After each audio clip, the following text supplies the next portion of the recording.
Despite the problem of a shortage of chips and semiconductor components, the PlayStation 5 console will soon celebrate its second year of successful entry into the market.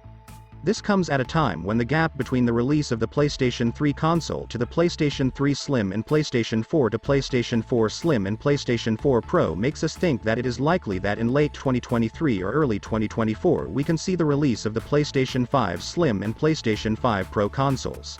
On the other hand, the relative weakness of new generation consoles in providing 60 frame rates and 4K resolution, along with maintaining graphical features simultaneously, is inconsistent with what was promised by Sony and Microsoft companies before the generation began.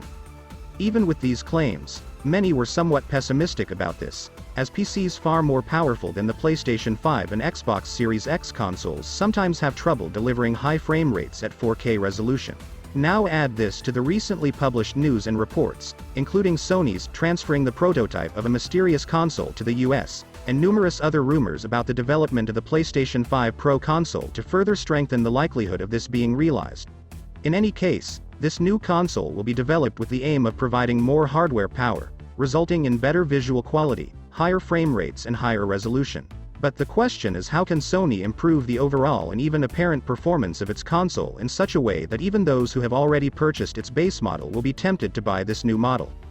When the Xbox Series X console was introduced, many people turned it into a meme because of its large dimensions and refrigerator-like shape and icon, and of course, Microsoft took these pranks seriously during a strange and very interesting and clever move and ordered the construction of real refrigerators inspired by their console. After about a year, Sony introduced the PlayStation 5 console with a future look of worry and out of the usual custom of gaming consoles and with very large dimensions. These dimensions and the shape of the curved all over this console make you need a base even to put it horizontally. Regardless of the large dimensions of the PlayStation 5 console, which certainly requires modification in the possible models of Slim and even Pro, I think the idea of foresight in the design of the shape and appearance of this console also needs to be revised. In fact, the design of each industrial product has a geometric template and framework, and the design of the PlayStation 5 console is completely at odds with all of them. Maybe that's why for me the design of the PlayStation 4 console and Xbox Series S looks far more attractive than the PlayStation 5, and we hope that in the mid-generational models of the PlayStation 5 console, we will return to the same customary game consoles look design. The PlayStation 5 console is equipped with a very fast NVMe SSD memory, and its advantages are always mentioned as one of the main features of this console. However, we should not forget that this 825GB memory only offers users about 667GB of usable space, which can be limited and low even with PlayStation-specific compression technologies. One of the things that Xbox Series X and S console designers have been much more tasteful about its design than PlayStation 5 console designers is the storage memory improvement port. Simply purchase the side memory card specific to the Xbox X Series and S console and place it in the place embedded in the back of the device. To upgrade the memory of the PlayStation 5 console, you will need an NVMe storage memory compatible with the specifications provided by Sony, along with a heatsink. Then, by opening the face of the platforms next to the PlayStation console, these memory sticks can be embedded in it and connect them to the device with a screw.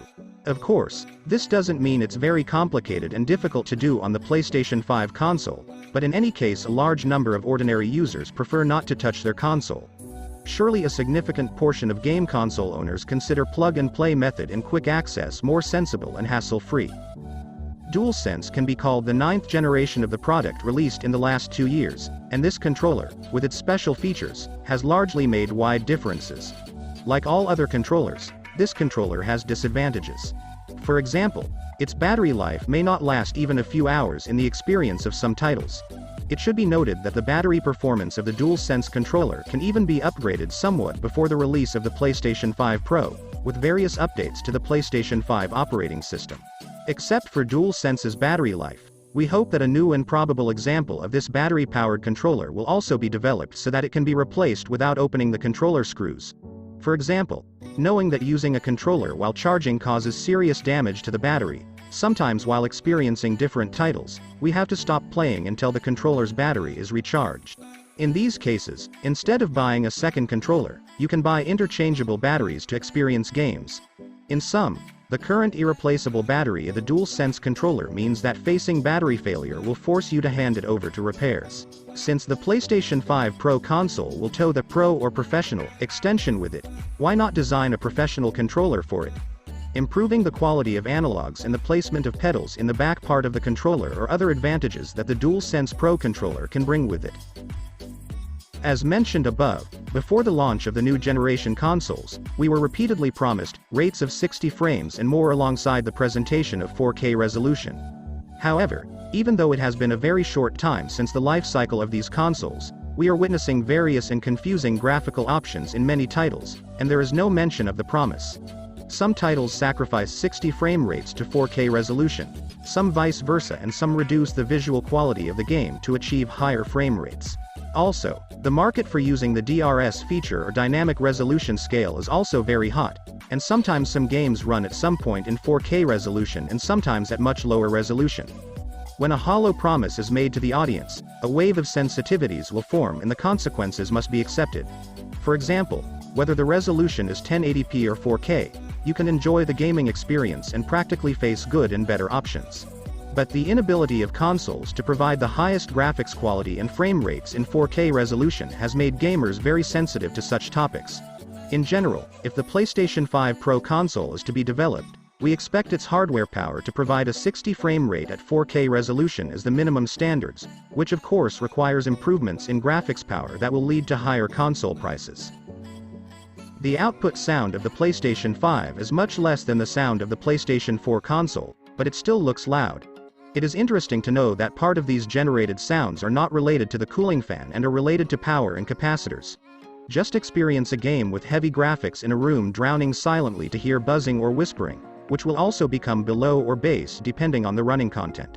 There is not necessarily a need to remove this noise from the console, and they can be reduced by more precise engineering designs or even replacing a capacitor. In my view, these can be among the possible benefits of Sony's more powerful and intergenerational console, the PlayStation 5 Pro. What other changes do you think we should expect in this console? Share with me in the comments section.